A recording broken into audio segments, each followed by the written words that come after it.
মারেফত কাকে বলে? হযরত খাজা বাকিবিল্লাহ রহমতুল্লাহি আলাইহের এক মুরিদ একদিন বললেন, হুজুর, আমি অনেকদিন ধরে আপনার কাছে আছি, কিন্তু মারেফত কাকে বলে বুঝলাম না। তিনি বললেন, তুমি কি মারেফত দেখতে চাও না শুনতে চাও? লোকটি বললেন, আমি দেখতে চাই।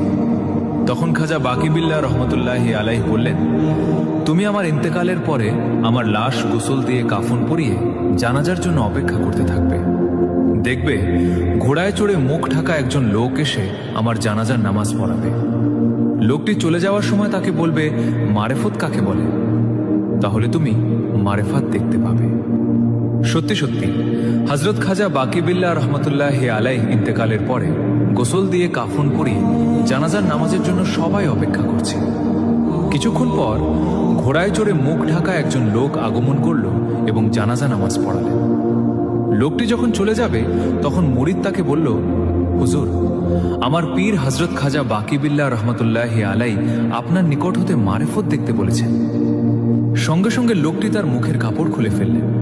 এবার মুরিদ চেয়ে দেখে লোকটি আর কেউ নয়, স্বয়ং হযরত খাজা বাকিবিল্লাহ রহমতুল্লাহি আলাইহি তার সামনে দাঁড়িয়ে আছে। সুবহানাল্লাহ। তখন মুরিদ বলল, হুজুর, এটা কি? হুজুর বললেন, এটাই মারেফত। মারেফত থাকে গোপন, যা তুমি দেখতে চেয়েছিলে।